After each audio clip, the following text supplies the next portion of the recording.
Okay, awesome. Thanks, everybody. So we're going to jump in. We're in the forward to the second edition.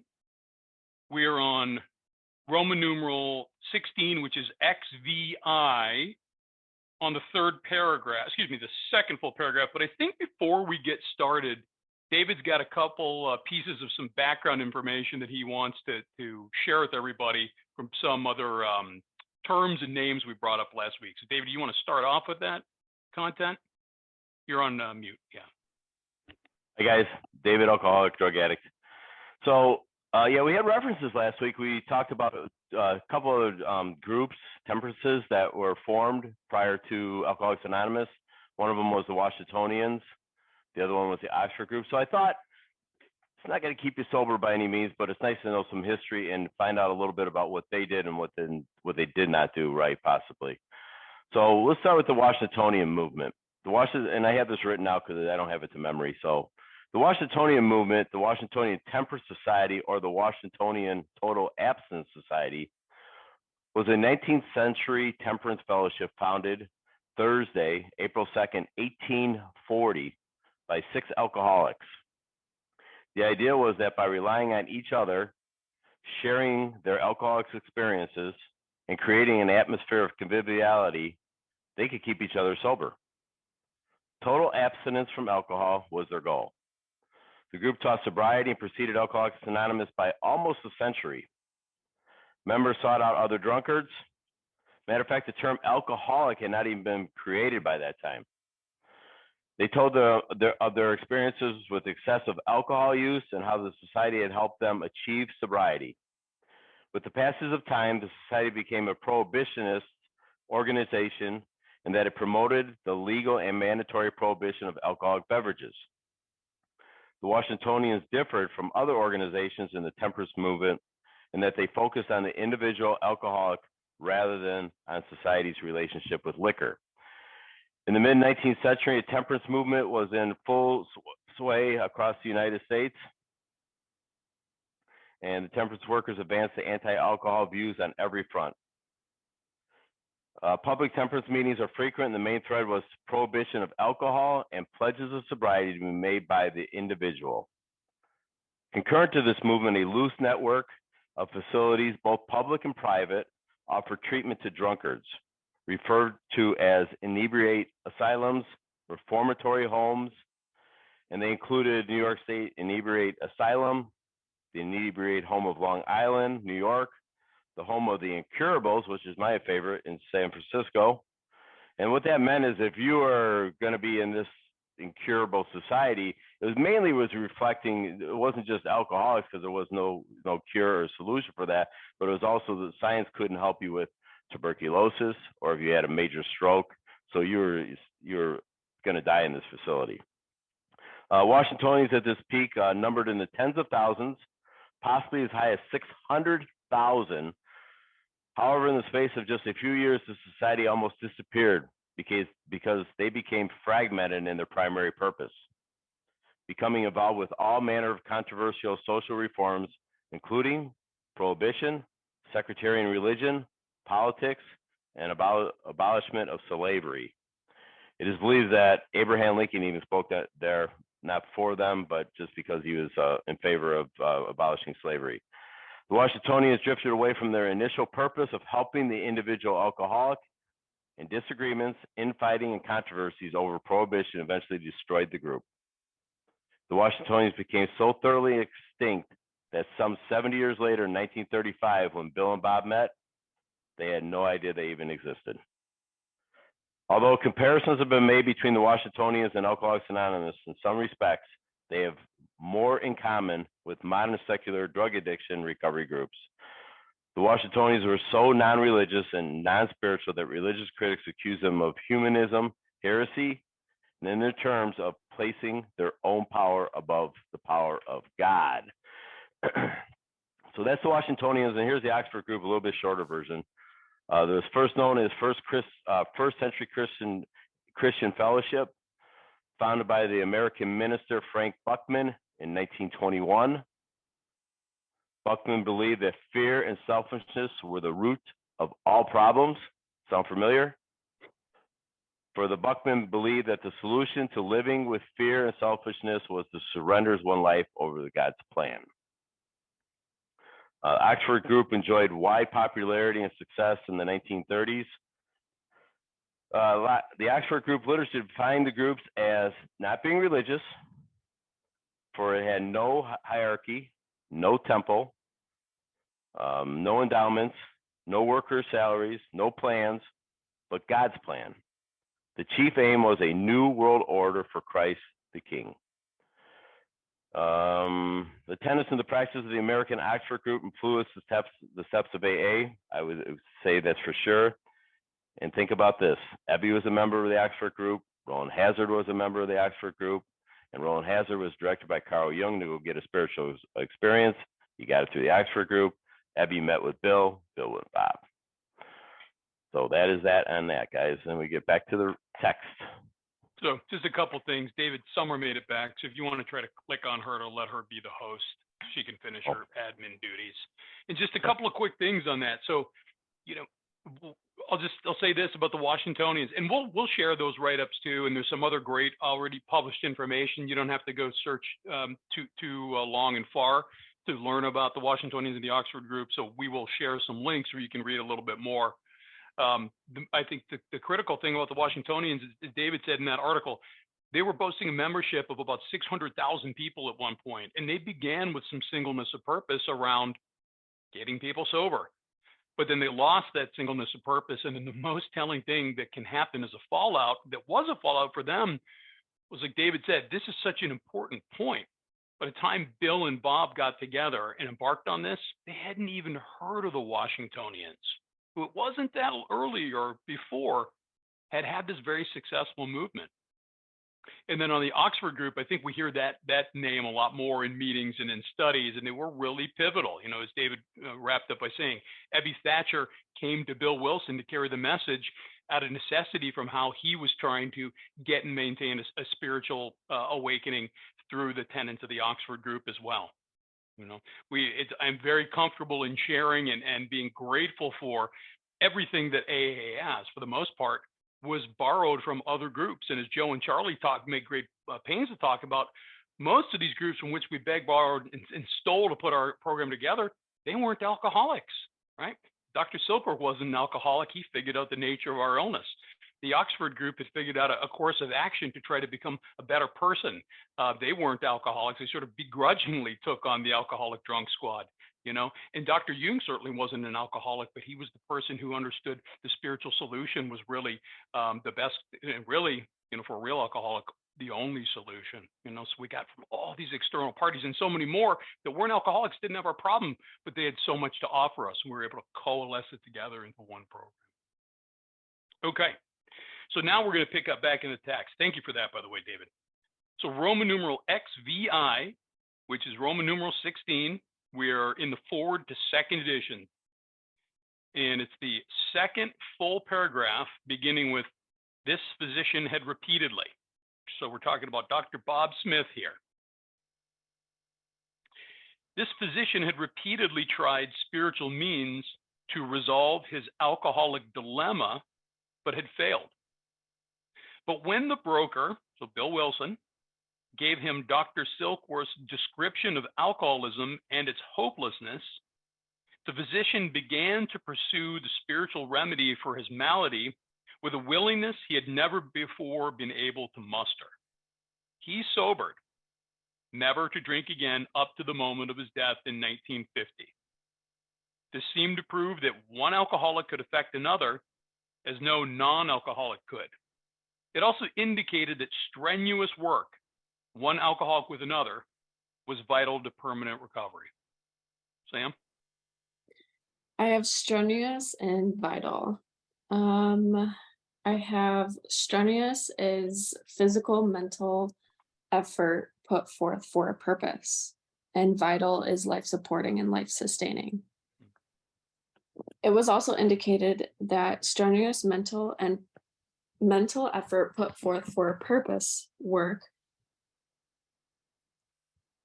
one alcoholic with another, was vital, life supporting, life sustaining to permanent recovery. Thank you. So right in the top of that page, it says the physician repeatedly tried spiritual means. So Dr. Bob was a member of the Oxford group. He had been a member for 2.5 years, went to weekly meetings there, prayed and meditated, but he invariably went home and got drunk every single time. Bob did not know what the problem was, and he didn't know what the solution was. I'm sorry. He knew what the solution was. He knew it was some kind of spiritual in nature, God-giving experience it had to be. But he didn't know what the problem was. This guy's a brilliant man. He's the head of a surgical ward in Akron Hospital. And at the same time, he just thinks it's a lack of power. He thinks that somehow self-knowledge is going to fix this. Somehow he thinks God can fix this. And yet that can't happen yet either. But coincidentally, at the same time, Henrietta Sieberling is in a group with Bob and 600 members or something like that to that number at her gatehouse. And at this gatehouse, she asked everyone to come together and share a secret, something that no one else in the group knew about. And when it got around to Bob's turn, he said, well, I have a problem with alcohol. Well, no big surprise. Everyone in town knew that. But at the same time, she asked Bob, she goes, can we pray for you and with you? And they did. And they prayed for him and with him. And then coincidentally after that, after they got off their knees, Bob came home. A week later, Bill's in Mayflower Hotel looking at the bar, going over to the church directory, gets a hold of Reverend Tunks, who connects him to Henrietta Sieberling, and he gets on the phone with Henrietta, and he says, he goes, I'm a rum hound from New York, and I need another alcoholic to work with here. And she says, how does it say? I got it written down here. I want to say exactly. Excuse me for 1 second. Okay, she says to Bill, we've been expecting you. What faith this woman had. We've been expecting you. And you know the rest of the story. Bill then got with Bob, and they had their meeting at the gatehouse. We'll get into that in a little bit in a minute too. Yeah, and we advanced through the book as we're seeing so much in these forewords. We're getting little sneak previews of what we know is going to be covered in much more depth later. It also indicated that strenuous work, one alcoholic with another, was vital for permanent recovery. We'll get into this in Bill's story and basically the entire first 164 pages. Hence, the two men set to work almost frantically upon alcoholics arriving in the ward of the Akron City Hospital. Their very first case, a desperate one, recovered immediately and became AA number 3. He never had another drink. This work at Akron continued through the summer of 1935. There were many failures, but there was an occasional heartening success. When the broker returned to New York in the fall of 1935, the first AA group had actually been formed, though no one realized it at the time. Sam, any words? No? So that third person is Bill Dotson, Bill and Bob. And the reason why Bill's living with Bob at this time. And Bill and Bob come to the conclusion that, don't you think that we should do something for our own self-protection here and like go help others? And the thought was a good idea, and the upshot thought was that they got to do something. So Bob called the hospital, talked to the head nurse, and said, hey, I'm a fellow from New York who has a cure for alcoholism. And she says, quite kindly, she says to him, well, doctor, I think that you should try it on yourself. And here come to find out, so they find this dandy of a guy who's black in the eyes of two nurses. He's strapped down in a bed. This guy was a lawyer and not a clergyman, but an alderman, Bill Dotson. And they work with him. And now you've seen the picture on AA's walls of two men sitting at the side of the bed, and the third man's laying in the bed. That's Bill Dotson. And they carry the message to him.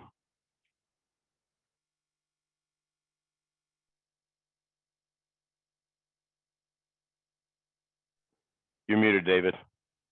Thank you. A second small group promptly took shape at New York, to be followed in 1937 with the start of a third at Cleveland. Besides these, there were scattered alcoholics who had picked up the basic ideas in Akron or New York who were trying to form groups in other cities. By late 1937, the number of members having substantial sobriety time behind them was significant to convince the membership that a new light had entered the dark world of the alcoholic. I have substantial in the 1938 Webster Dictionary. Definition for that is real. By late 1937, the number of members having real sobriety time behind them was sufficient to convince the membership that a new light had entered the dark world of the alcoholic. So we're not really into the program at this point. This is all really cool, great, and I think relevant history. And as I've been taking pains to do and will continue to do, imagine what was going on here in 1935, 1936, 1937. I said this repeatedly last week. We're so spoiled today. We have everything we need right here. All we have to do is show up, and we've got so many people that can help us recover, to take these steps, to get to this spiritual experience. There's so many opportunities to do outreach in jails and other institutions and treatment centers. There's no end to it. We don't have to figure anything out. But what was the course for these people back then? Right? Started with Bill and Bob in Akron. Then they added AA number 3, right? Bill D. And from there, eventually it said Bill went back to New York and a group started there. Then one sprung up in Cleveland. But even more importantly, besides these, there were scattered alcoholics who had picked up the basic ideas in Akron and New York who were trying to form groups in other cities. Guys, again, this is the mid-1930s. They did not enjoy all the mediums of communication that we have today. This was a guy who heard from a guy who heard from a guy who heard from a gal, and ran into a couple of 2-3 people who were practicing this program, and then retreated back to their little room, to their little home, and tried to find a couple other rum hounds, right? And take what they had learned. And again, pretty big book too. So everything was, tribal knowledge at this point. Everything was what was in people's heads and being shared verbally amongst each other.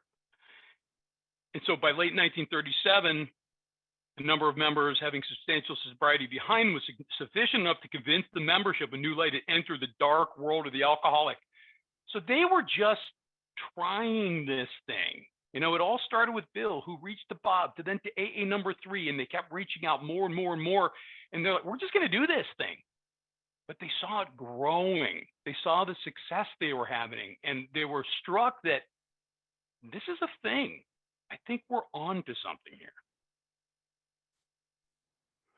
Yeah, that's kind of my favorite sentence in that paragraph. By the late 1937, so 2 years of Alcoholics Anonymous, when 2 men got together, Bill and Bob, on May 13th, 1935, in Henrietta Sieberling's gatehouse. Now, it was May 13th, 1935. Bob didn't get sober until June 10th, 1935. So Bob went back out, had a drink 3 weeks after they met, but then came back and got sober. So what's interesting about that sentence to me is the number of members having substantial sobriety. So when I think of the word substantial, I think about a whole lot of sobriety. But how about if it's just good quality sobriety? Yeah. I mean, guys, how many meetings have we been to where I want what the guy with 6 months has and not the guy with 20 years has? Because am I either practicing these principles in all my affairs or am I not? So with that little bit of history, and this is what this really is about here, and I'm really looking forward to jumping into the doctor's opinion in maybe next week. So the first meeting, like I said, was at Henrietta Sieberling's house, cottage, in May 13, 1935. So, and then the second meeting that existed was in New York City at Lois's family's home, her brownstone, at 182 Clinton Street. And that was in 1937. Then the third group that formed was in Cleveland, and that was on May 11th, 1939, and that was at 2345 Stillman Street. So here we are with 3 groups going. By 1937, the Cleveland group started in 1939, and membership is growing and the book is going to be written here, going to be started being written by Bill here very soon, 1937. He's going to start it, and he's going to do it. He's going to dictate everything to Ruth Haack, who is the secretary of Roland Hazard, and she's going to type everything up. In 1937, when they're feeling like we've got enough people who've got substantial sobriety time. I would say, to David's point, substantial sobriety qualitatively and substantial sobriety time. There's 50 of us in this meeting right now. I don't know the exact count in 1937 with this point of reference, but I'll bet it was fewer than 50, right? Because we knew it was somewhere between 77 and more than 100, somewhere between 77 and 101 when they published this book 2 more years later. It was now time, the struggling groups thought, to place their message and unique experience before the world. This determination bore fruit in the spring of 1939 by the publication of this volume, Alcoholics Anonymous, aka the Big Book. The membership had then reached about 100 men and women. The fledgling society, which had been nameless, now began to be called Alcoholics Anonymous from the title of its own book. The flying blind period ended, and AA entered a new phase of its pioneering time. I have fledgling. It means immature. So the immature society, which had been nameless, now began to be called Alcoholics Anonymous. I'll yield the floor to David, but I do want to just look at the first sentence here before I do. It was now time the struggling groups thought to place their message and unique experience before the world, right? Just thinking about a group of, I don't know, a few dozen alcoholics. Yeah, they're on to something. Yeah, most of them are clean and sober and getting this spiritual awakening. But maybe some individual egos, some collective egos think, we're going to take this out to the world, right? I can't help but read that a couple of different ways. So the story goes, and I don't ever let the facts get in the way of a good story. It's like, think about it. So they have to come up with a title for a book. And here are all these alcoholics, right? They got to make a decision, have group conscious about this thing. And the first thing one of the things they come up with is a way out. Well, they come to find out there's 12 other books with naming the way out. They didn't want to be the 13th one. And then Bill said, hey, why don't we call it the Bill Wilson movement? No, they got shot down pretty quickly. Then they came up with the story, and I don't know I can't say it verbatim, so I'm not going to repeat it, but they came up with the name Alcoholics Anonymous, no name. So, and then they said here in the bottom, the last sentence, the flying blind period ended. That's because the publication came out of the Big Book of Alcoholics Anonymous. No longer will we flying by the seat of our pants. We have specific, precise, and clear-cut directions coming right out of this book.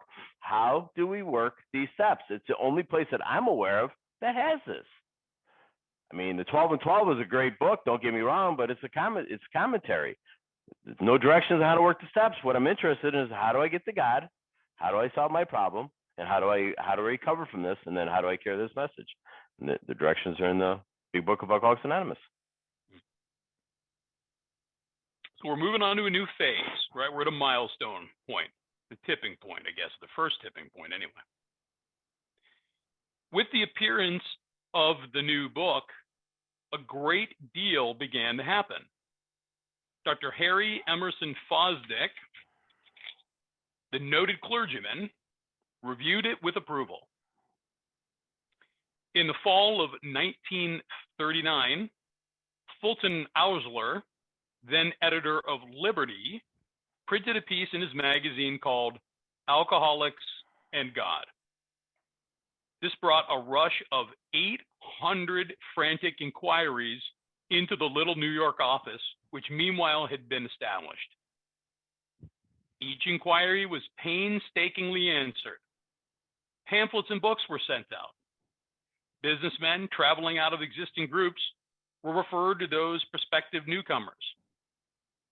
New groups started up, and it was found, to the astonishment of everyone, the AA's message could be transmitted in the mail as well as by word of mouth. By the end of 1939, it was estimated that 800 alcoholics were on their way to recovery. Sam, anything? No, thumbs up. Okay, so just a couple of things here, and you know, as tends to happen, we'll get into a little bit of soapboxing. So, a little bit of editorial coverage was done, and so you know, call it 100 people, all of a sudden had 800 inquiries.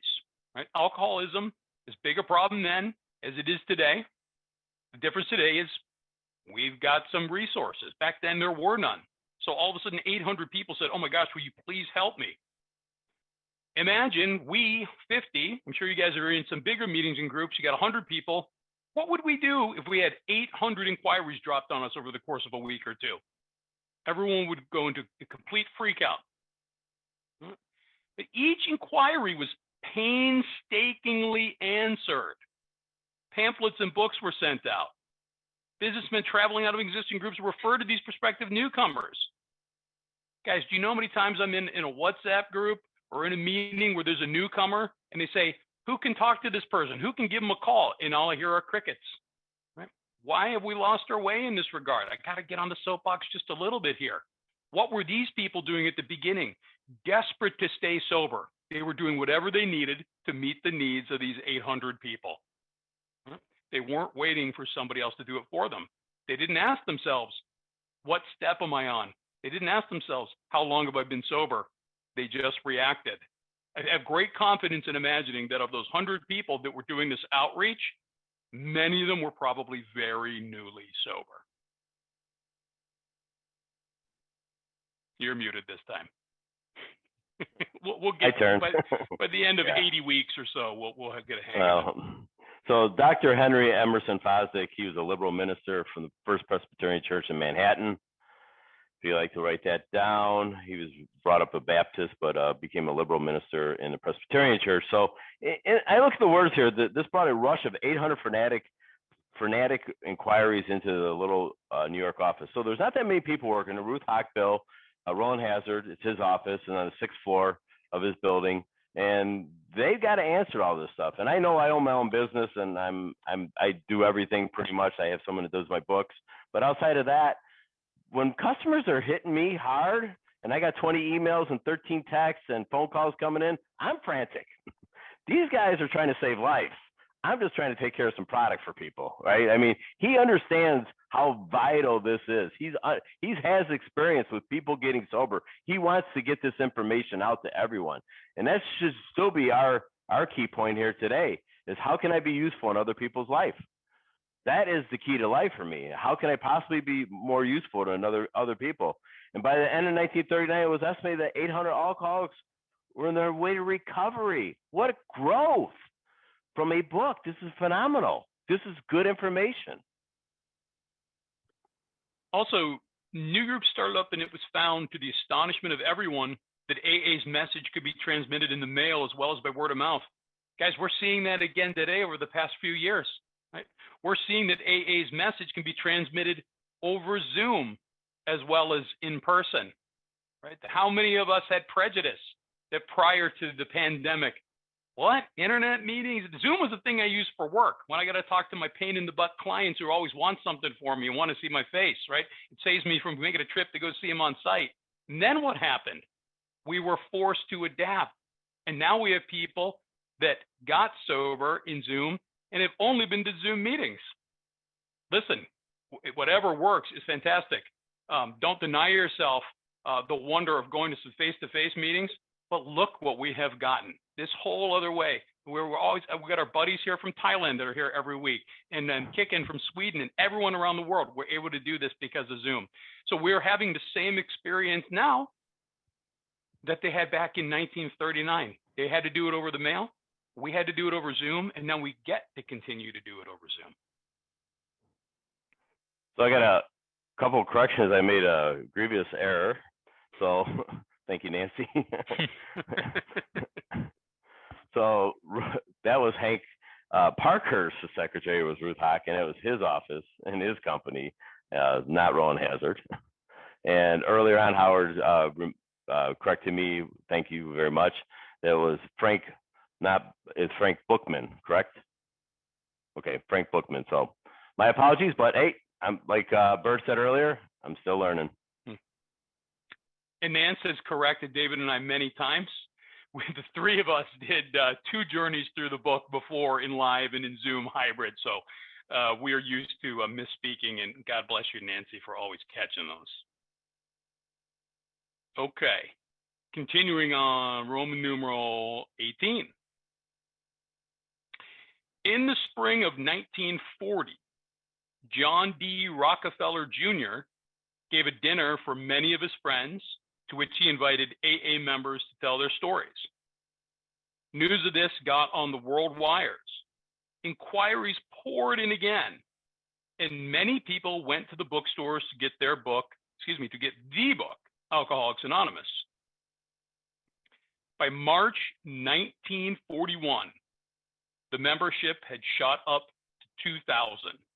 Remember, in 1935, in June, it was 2. Then Jack Alexander wrote a feature article in the Saturday Evening Post and placed such a compelling picture of AA before the general public that alcoholics in need of help really deluged us. By the close of 1941, AA numbered 8,000 members. The mushrooming process was in full swing. AA had become a national institution. Sam? I have deluged. Rush of anything in overwhelming volume. Then Jack Alexander wrote a feature article in the Saturday Evening Post and placed such a compelling picture of AA before the general public that alcoholics in need of help really overwhelmed us. So the only thing I want to add to that is something that Howard and Kathy turned me on to do their workshop on 4 o'clock Central Time on Sundays. Is I bought this book. I got one for David too. So the writing of the big book, the creation of AA, and there's the author on there. If you guys can see that, maybe I'll make sure that Summer gets that thing and post that. Howard, great book. I read that chapter on chapter 4 actually of the Rockefellers and the meeting and all that stuff. I'm not going to go in that tonight. It'll take way too long, but it's very great reading. Oh my God. If you guys like history and want to really know some good stuff, that's a good book. I'm about me. It's a big book, guys. It's really a big book, right? But so worth reading. So thank you, Howard and Kathy. And that's all I'm going to comment on in that paragraph. Yeah, I think it's just worth pointing yet again what I was talking about earlier in the study tonight. More help was received from some non-alcoholic non-members, right? Other people in their circles, other people in society, like, you know, this very, very wealthy person, John Rockefeller. And I just, again, putting things in perspective, I paused to say, you know, it had grown to 2,000 members by March of 1941. So, you know, 5.5 years, if my math is correct, it was 2. So it had grown by 1,000% in, 5-6 years. And then between March and December, because of the article in the Saturday Evening Post, it quadrupled again from 2,000 to 8,000. Again, guys, we're so lucky, we're so spoiled. We came into this big existing thing, and all we had to do is come along for the ride, you know, take some steps, do a little service, and be a part of. This started from 2 to then 100 writing a book, and now they are groups and groups and groups with 8,000 people. It's even though 8,000 people is so many fewer than we probably have right on this area where me and David, Nance, and all of our friends live. Probably have more than that in the local AA community. But the scale of their growth is what is absolutely staggering to me every time we studied this forward. Our society then entered a fearsome and exciting adolescent period. The test that it faced was this: could these large numbers of erstwhile erratic alcoholics successfully meet and work together? Would there be quarrels over membership, leadership, and money? Would there be strivings for power and prestige? Would there be schisms which would split AA apart? Soon AA was beset by these very problems on every side and in every group.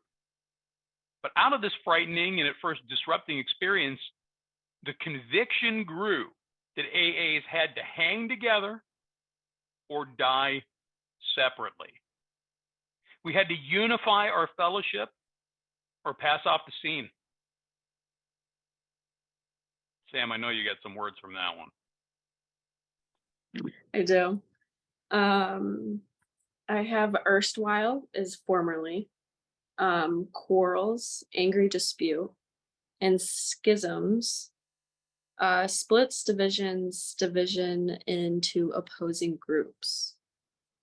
So that in the sentences, could these large numbers of formerly erratic alcoholics successfully meet together or work together? Would there be angry disputes over membership, leadership, and money? Would there be strivings for power and prestige? Would there be splits, which actually, that's not a great definition for that.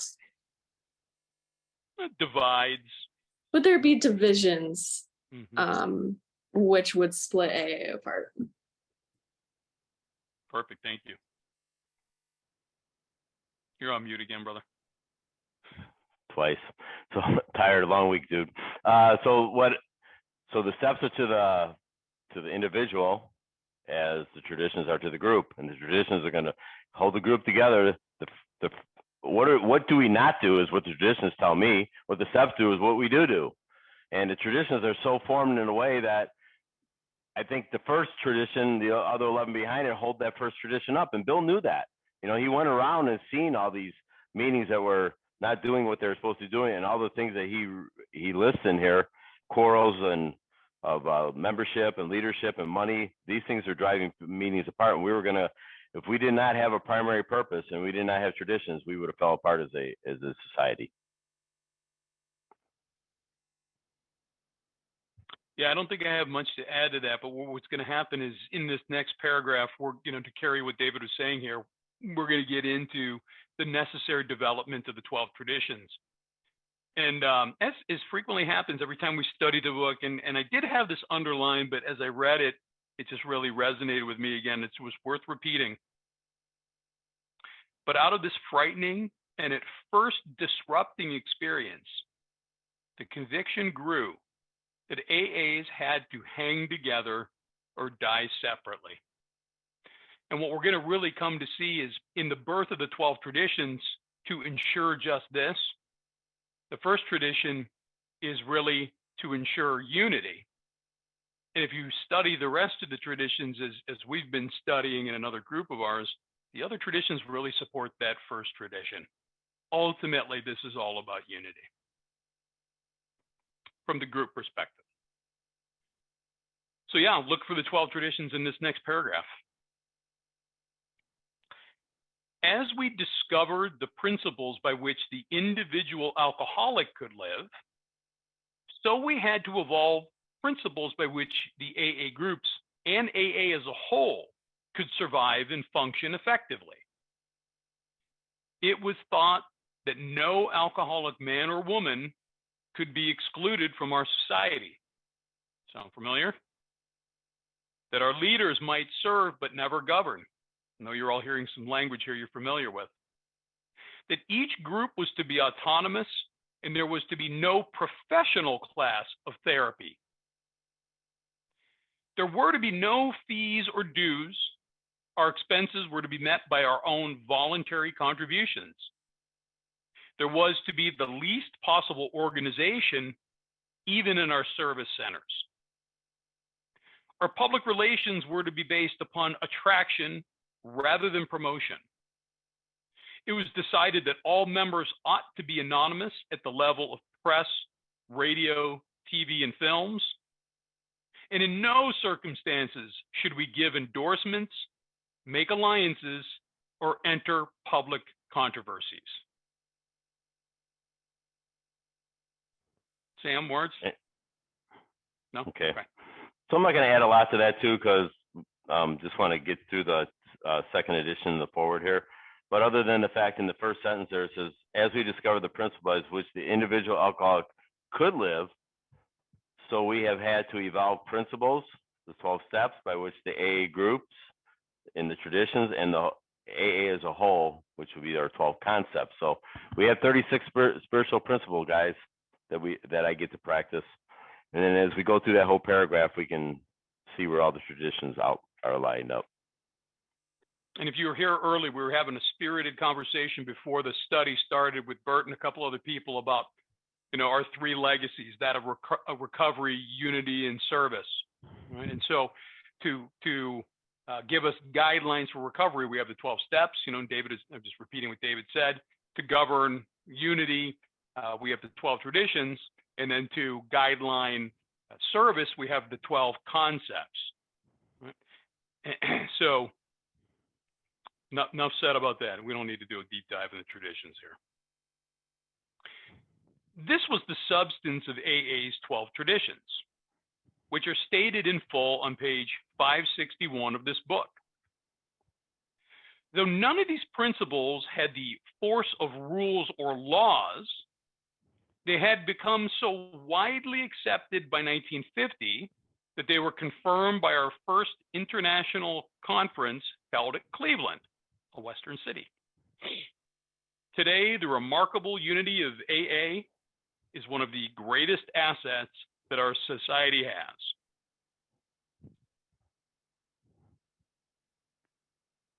Nothing from Sam. You got anything, David? Oh, we're okay there. Okay. While the internal difficulties of our adolescent period were being ironed out, public acceptance of AA grew by leaps and bounds. For this, there were 2 principal reasons: the large number of recoveries and reunited homes. These made their impressions everywhere. All right, everybody listen up here, because we're going to do some more soapboxing. Of alcoholics who came to AA and really tried, 50% got sober at once and remained that way. 25% sobered up after some relapses. And among the remainder, those who stayed on with AA showed improvement. Other thousands came to a few AA meetings, and at first decided they didn't want the program. But great numbers of these, about 2 out of 3, began to return as time passed. Sam, anything? No. Okay, you get on the soapbox first, David. Well, I'm not going to jump on too hard here. I'm just saying the numbers are the numbers, guys. Got a 75% success rate, and we don't have that number anymore. And there's maybe a number of reasons why. Maybe we have too many meetings. Maybe they'd maybe they're not literature-based meetings. I know, like we were on with Howard and Bert and all these guys. I go to literature-based meetings. I don't go to open discussing meetings. I'm not a big fan of those things.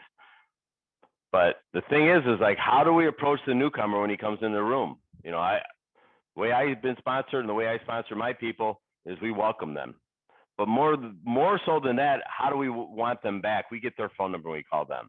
The alcoholic, the newcomer doesn't know what questions to ask. Why would they know what questions to ask?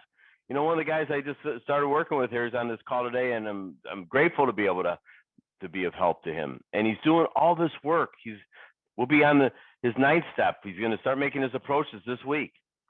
But my point about that whole thing is when I was asked to be of service from the hotline, I immediately called the guy back, and then I went to a meeting that night. I went to a discussion meeting, and they weren't even going to do a first step. And I said, we need to do a first step here. I've never been to that meeting in my life. It was way out of town.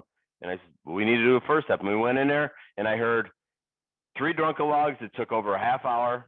And I said this. I wanted to have 2 drinks. I thought he changed my mind, and I had 22 drinks. That's my drunkalog.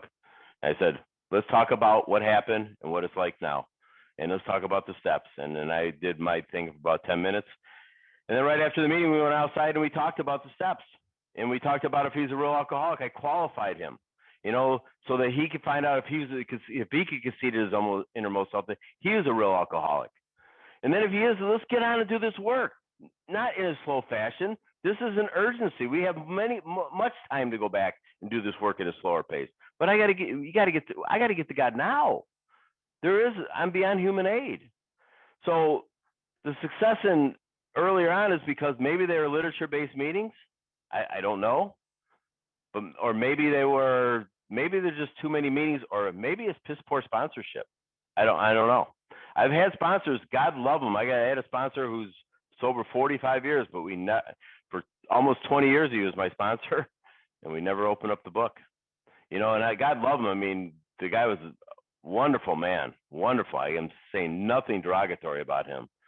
But when I moved, I had to get another sponsor, and I have a big book sponsor today. And it's the difference in between practicing steps 10, 11, and 12 and not living in those disciplines. My life has changed immensely because of that.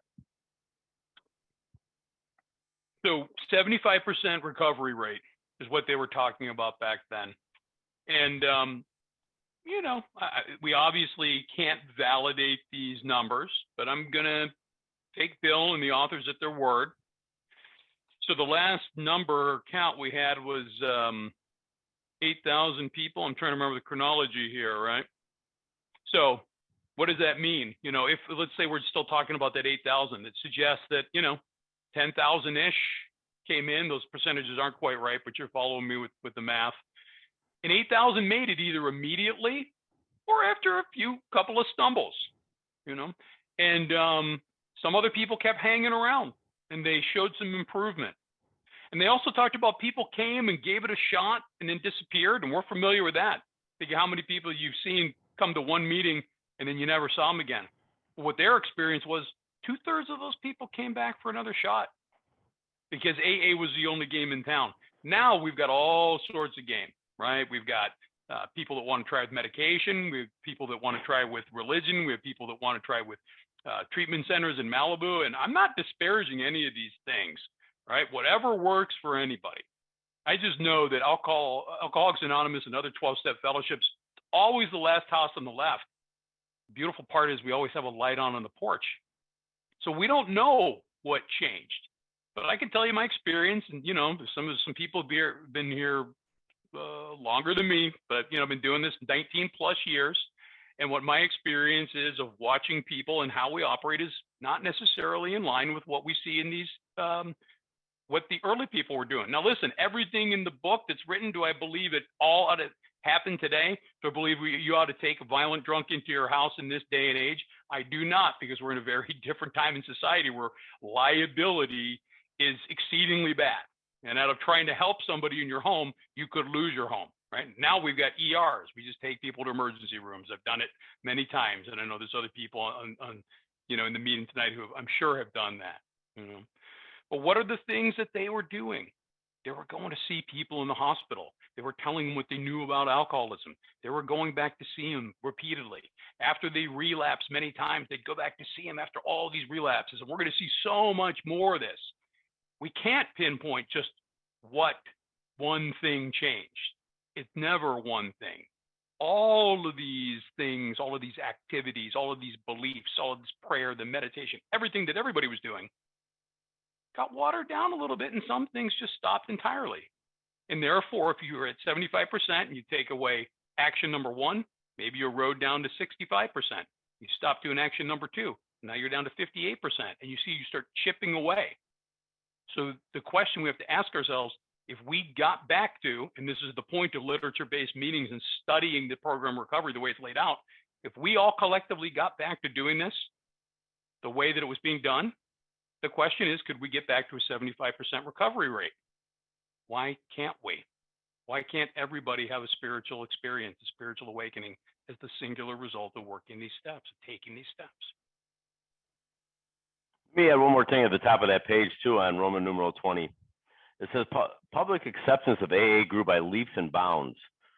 For this, there were 2 principal reasons, and here they are. The large number of recoveries, our experience of working the 12 steps, and reunited homes. And that's my experience. Not everybody gets a reunited home, meaning you get back with mama or daddy, whatever that case, but then you usually come together some way as you raise your kids separately. I've seen guys do that too. But in my house, it took a little time because when I changed, other things changed, but nobody outside of me needed to change. My wife didn't need to change. My job didn't need to change. None of the things needed. My neighbors didn't need to change. I needed to change. And when this disease of alcoholism is an inside job, and the solution, the spiritual awakening, is an inside job. And as I applied these principles in my life, my wife's family came back into my life, and became on a regular basis. I would make phone calls to my mother on every Sunday for like 10 years, my mother-in-law, and we would talk on the phone. They wouldn't have anything to do with me when I was out there.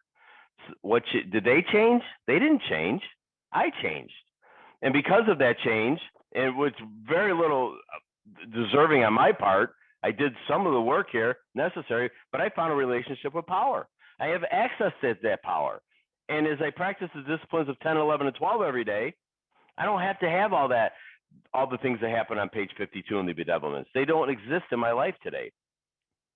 So our experience, the showing of the people of the world, the principles of a large number of recoveries in United Homes, you can't argue with that. That's my experience and the experience of millions of others.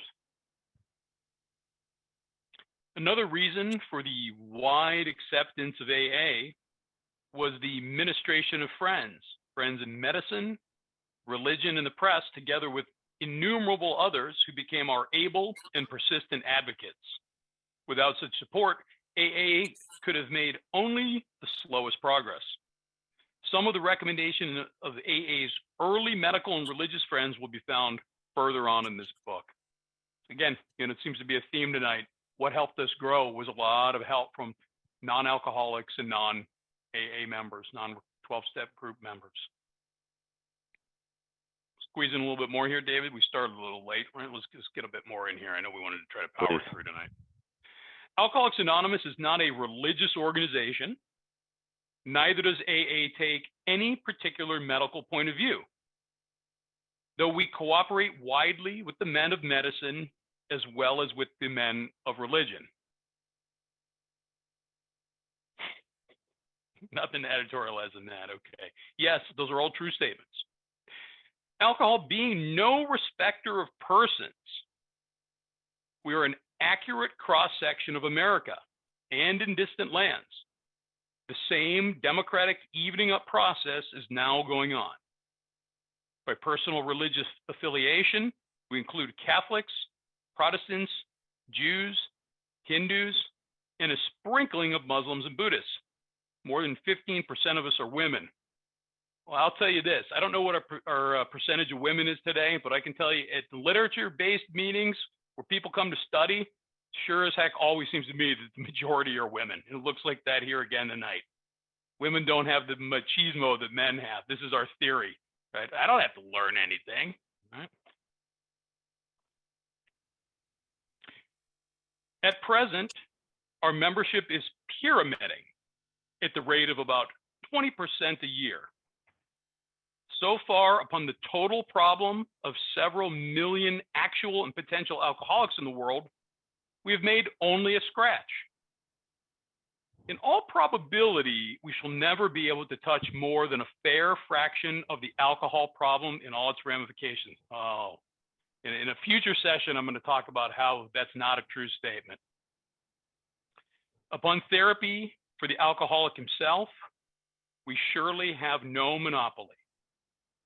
Yet is it our great hope that all those who have as yet found no answer may begin to find one in the pages of this book and will presently join us on the high road to a new freedom.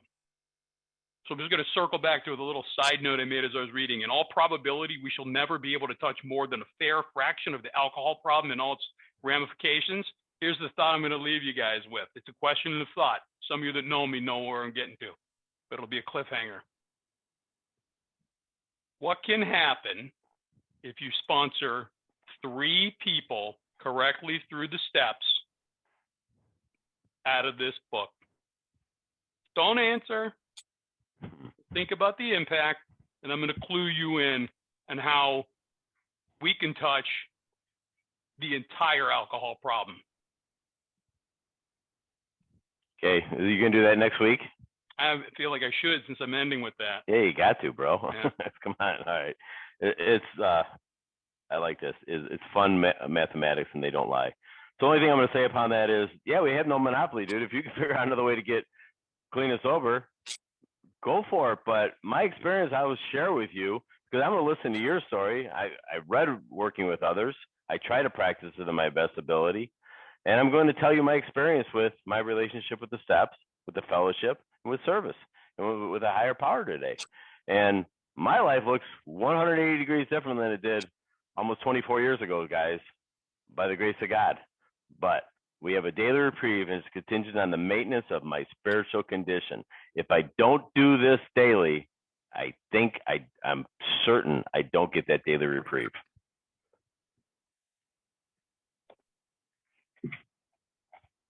All right, let's kill the recording.